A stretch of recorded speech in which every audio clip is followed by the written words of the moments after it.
ಬರೀ 10 ನಿಮಿಷದಲ್ಲಿ ಬ್ರೇಕ್ಫಾಸ್ಟ್ಗೆ ಅಥವಾ ಟಿಫಿನ್ ಬಾಕ್ಸ್ಗೆ ಈ ರೀತಿ ಅನ್ನವನ್ನು ಮಾಡಿ ನೋಡಿ ಒಂದ್ಸಲ.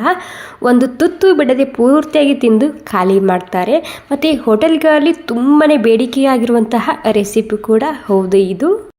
ಈ ರೆಸಿಪಿ ಮಾಡೋದಕ್ಕೆ ಮೊದಲಿಗೆ ನಾನಿಲ್ಲಿ ಒಂದು 15 ಬ್ಯಾಡಗಿ ಮೆಣಸಿನ್ಕಾಯಿ ತೊಗೊಂಡಿದ್ದೀನಿ ಕಲರ್ಗೋಸ್ಕರ. ಮತ್ತು ಖಾರಕ್ಕೆ ಒಂದು 10 ಗುಂಟೂರು ಮೆಣಸಿನ್ಕಾಯಿ ತೊಗೊಂಡಿದ್ದೀನಿ. ಕೇವಲ ಕಲರ್ ಬೇಕು ಅನ್ನೋದಾದರೆ ಬ್ಯಾಡಗಿ ಮೆಣಸಿನ್ಕಾಯಿ ಮಾತ್ರ ಹಾಕ್ಕೊಳ್ಳಿ. ಇವಾಗ ಇದಕ್ಕೆ ಬಿಸಿನೀರು ಹಾಕ್ತಿದ್ದೀನಿ. ಬಿಸಿನೀರು ಹಾಕಿ ಒಂದು 5 ರಿಂದ 10 ನಿಮಿಷ ನೆನೆಯೋದಕ್ಕೆ ಬಿಡಬೇಕಾಗುತ್ತೆ ನೀರಿನಲ್ಲಿ. ಇದರಲ್ಲಿ ಬ್ಯಾಡಗಿ ಮೆಣಸಿನ್ಕಾಯಿ ಕ್ವಾಂಟಿಟಿ ಜಾಸ್ತಿ ಇರಲಿ, ಗುಂಟೂರು ಮೆಣಸಿನ್ಕಾಯಿ ಕ್ವಾಂಟಿಟಿ ಕಮ್ಮಿ ಇರಲಿ, ತುಂಬಾ ಸರಿಯಾಗಿ ಕಲರ್ ಬರುತ್ತೆ ಬ್ಯಾಡಗಿ ಮೆಣಸಿನ್ಕಾಯಿ ಜಾಸ್ತಿ ಹಾಕೋದ್ರಿಂದ. ಇವಾಗ ನೋಡಿ ಎಲ್ಲನೂ ಡಿಪ್ ಮಾಡ್ಕೊಂಡು ನಾನು ಡಿಪ್ ಮಾಡಿ ಒಂದು 5 ರಿಂದ 10 ನಿಮಿಷ ಹಾಗೆಯೇ ಬಿಡ್ತಿದ್ದೀನಿ. ಒಂದು 5-10 ನಿಮಿಷ ಆದಮೇಲೆ ಇದನ್ನೇ ಮಿಕ್ಸಿಗೆ ಹಾಕ್ತಿದ್ದೀನಿ. ಓಕೆ ನೋಡಿ ಎಲ್ಲನೂ ಮಿಕ್ಸಿಯಲ್ಲಿ ಹಾಕ್ಕೊಂಡಾಗಿದೆ. ಇದಕ್ಕೆ ಸ್ವಲ್ಪ ನೀರು ಹಾಕ್ಕೊಂಡು ಸ್ಮೂತಾಗಿ ರುಬ್ಕೊಂಡು ತೊಗೋಬೇಕಾಗುತ್ತೆ. ಜಾಸ್ತಿ ನೀರು ಹಾಕ್ಕೋಬಾರ್ದು, ನೋಡ್ಕೊಂಡು ನೀರನ್ನ ಹಾಕ್ಕೊಳ್ಳಿ. ರುಬ್ಬೋದಕ್ಕೆ ಎಷ್ಟು ಅವಶ್ಯಕತೆ ಇದೆ ನೋಡಿ ಅಷ್ಟೇ ನೀರನ್ನ ಹಾಕ್ಕೊಳ್ಳಿ. ವಾವ್, ನೋಡಿ ಎಷ್ಟು ಸರಿಯಾಗಿ ಕಲರ್ ಬಂದಿದೆ. ಸ್ಮೂತಾಗಿ ರುಬ್ಕೋಬೇಕು, ಇದೇ ರೀತಿಯಾಗಿರಬೇಕು. ಸಾಸು ತುಂಬಾ ಸರಿಯಾಗಿ ಬರುತ್ತೆ. ಇವಾಗ ಇದು ರುಬ್ಕೊಂಡಾದ್ಮೇಲೆ ನಾನಿಲ್ಲಿ ಕಡಾಯಿನ ಇಟ್ಕೊಂಡಿನಿ. ಕಡಾಯಿನಲ್ಲಿ ಸುಮಾರು ಒಂದು 4 ಚಮಚ ಎಣ್ಣೆ ಹಾಕ್ತಿದ್ದೀನಿ. ಎಣ್ಣೆ ಬಿಸಿಯಾಗಿದೆ. ಇವಾಗ ಎಣ್ಣೆ ಬಿಸಿ ಆದಮೇಲೆ 1 ಚಮಚ ಶುಂಠಿ ಬೆಳ್ಳುಳ್ಳಿ ಪೇಸ್ಟ್ ಹಾಕ್ತಿದ್ದೀನಿ. ಕುಟ್ಟಿ ಹಾಕೋಬಾರ್ದು, ಈ ರೀತಿ ಪೇಸ್ಟೇ ಹಾಕ್ಕೊಳ್ಳಿ. ಇದು ಹೋಮ್ ಮೇಡ್ ಶುಂಠಿ ಬೆಳ್ಳುಳ್ಳಿ ಪೇಸ್ಟ್ ಇದೆ, ನೀವು ರೆಡಿಮೇಡ್ ಕೂಡ ಹಾಕೋಬೋದು. ಇವಾಗ ಶುಂಠಿ ಬೆಳ್ಳುಳ್ಳಿ ಪೇಸ್ಟ್ ಹಸಿ ವಾಸನೆ ಹೋಗಿದೆ. ಹಸಿ ವಾಸನೆ ಹೋದ್ಮೇಲೆ ಇವಾಗ ನಾವು ಮಾಡಿದಂತಹ ಈ ಪೇಸ್ಟ್ ಹಾಕ್ತಿದ್ದೀನಿ. ನೋಡಿ ಎಷ್ಟು ಮಸ್ತಾಗಿ ಕಲರ್ ಬಂದಿದೆ. ಇದಕ್ಕೆ ನಾನು ಇದರಲ್ಲಿ ಸ್ವಲ್ಪ ಬ್ಯಾಡಗಿ ಮೆಣಸಿನ್ಕಾಯಿ ಕ್ವಾಂಟಿಟಿ ಜಾಸ್ತಿ ಇಟ್ಟಿದ್ದ, ಹೀಗಾಗಿ ಇದರಲ್ಲಿ ಈ ರೀತಿ ಕಲರ್ ಬಂದಿದೆ. ಓಕೆ, ಎಲ್ಲ ಪೇಸ್ಟ್ ಹಾಕ್ಕೊಂಡಿನಿ. ಇವಾಗ ಇದನ್ನು ಹಸಿ ವಾಸನೆ ಹೋಗೋ ತನಕ ಎಣ್ಣೆಯಲ್ಲಿ ಫ್ರೈ ಮಾಡ್ಕೋಬೇಕಾಗುತ್ತೆ, ಅಂದರೆ ಈ ರೀತಿ ಹುರ್ಕೋಬೇಕಾಗುತ್ತೆ. ಒಂದು 3-4 ನಿಮಿಷ ಇದನ್ನು ಹುರ್ಕೊತಿದ್ದೀನಿ. ಪೂರ್ತಿಯಾಗಿ ಹಸಿ ವಾಸನೆ ಹೋಗಿದೆ. ಇವಾಗ ಹಸಿ ವಾಸನೆ ಹೋದ್ಮೇಲೆ ಇದಕ್ಕೆ ಒಂದು 4 ರಿಂದ 5 ಚಮಚ ಟೊಮೆಟೊ ಕೆಚಪ್, ರುಚಿಗೆ ತಕ್ಕಷ್ಟು ಉಪ್ಪು, ಒಂದು 2 ಚಮಚ ಸೋಯಾ ಸಾಸ್ ಹಾಕ್ತಿದ್ದೀನಿ, 1 ಚಮಚ ವಿನೆಗರ್ ಹಾಕ್ತಿದ್ದೀನಿ. ಇವಾಗ ಈ ಎಲ್ಲ ಸಾಸ್ ಹಾಕಿದ್ಮೇಲೆ 1 ರಿಂದ 2 ನಿಮಿಷದನ್ನು ಈ ಎಲ್ಲ ಮಸಾಲ ಜೊತೆ ಮಿಕ್ಸ್ ಮಾಡ್ಕೊಂಡು ತೊಗೋಬೇಕು, ಅಂದರೆ ಮತ್ತೆ ಕುದಿಸ್ಕೊಂಡು ತೊಗೋಬೇಕು. ಜಾಸ್ತಿ ಹೊತ್ತು ಕೂಡ ಕುದಿಸ್ಕೋಬಾರ್ದು. ಈ ಸಾಸ್ ಹಾಕಿದ್ಮೇಲೆ ಜಸ್ಟ್ ಒಂದು 2 ನಿಮಿಷದನ್ನು ಈ ರೀತಿ ಹುರ್ಕೊತ ಅಥವಾ ಕೈಲಿಂದ ಚಮಚಲಿಂದ ಈ ರೀತಿ ಮಿಕ್ಸ್ ಮಾಡ್ಕೊತ ತೊಗೋಬೇಕು ಅಷ್ಟೇ.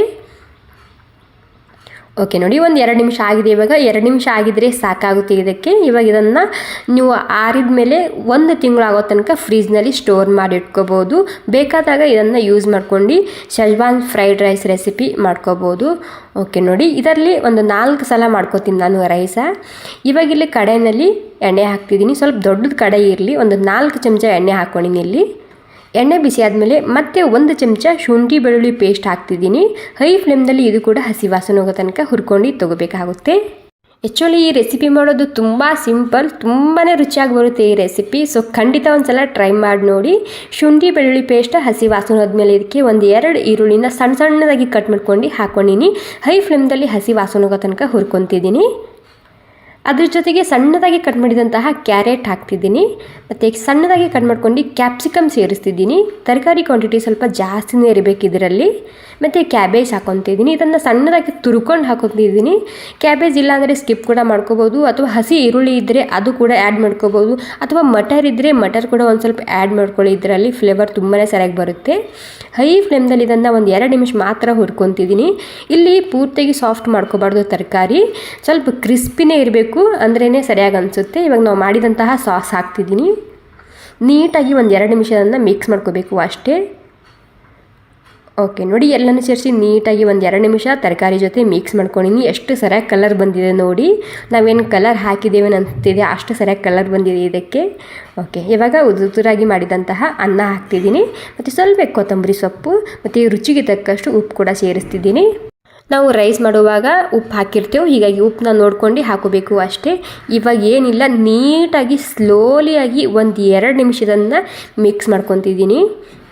ಸೂಪರಾಗಿರುವಂತಹ ಹೆಲ್ದಿಯಾಗಿರುವಂತಹ ಶೆಜ್ವಾನ್ ಫ್ರೈಡ್ ರೈಸ್ ರೆಸಿಪಿ ರೆಡಿಯಾಗುತ್ತೆ ನೋಡಿ. ಒಂದು 2 ನಿಮಿಷ ಸ್ಲೋಲಿಯಾಗಿ ಮಿಕ್ಸ್ ಮಾಡ್ಕೊಂಡಿನಿ ನಾನು. ಮಿಕ್ಸ್ ಮಾಡ್ಕೊಂಡು ಆದಮೇಲೆ ಇದಕ್ಕೆ ಹಬೆಯಲ್ಲಿ ಒಂದು 2 ರಿಂದ 3 ನಿಮಿಷದನ್ನು ಹಾಗೆಯೇ ಮುಚ್ಚಿಡ್ತಿದ್ದೀನಿ. ಓಕೆ ನೋಡಿ, ಒಂದು 2-3 ನಿಮಿಷ ಮುಚ್ಚಿಟ್ಟಿದ್ದೆ. ಇವಾಗ ಒಂದು ಸಲ ಕೊನೆಗೆ ಮಿಕ್ಸ್ ಮಾಡ್ಕೊಂಡು ತೊಗೋಬೇಕು ಅಷ್ಟೇ. ಸೂಪರ್ ಆಗಿರುವಂತಹ Schezwan fried rice recipe ready ಆಯಿತು. ಆ ಸಾಸ್ನ ನೀವು ಒಂದೇ ಸಲ ಮಾಡ್ಕೊಂಡು 1 ತಿಂಗಳು ಆಗೋ ತನಕ ಸ್ಟೋರ್ ಮಾಡಿ ಇಟ್ಕೋಬೋದು. ಸೂಪರ್ ಆಗಿರುತ್ತೆ. ಬೇಕಾದಾಗ ಬರೀ 10 ನಿಮಿಷದಲ್ಲಿ ಈ ರೀತಿ ಫ್ರೈಡ್ ರೈಸ್ ರೆಸಿಪಿನ ರೆಡಿ ಮಾಡ್ಕೋಬೋದು.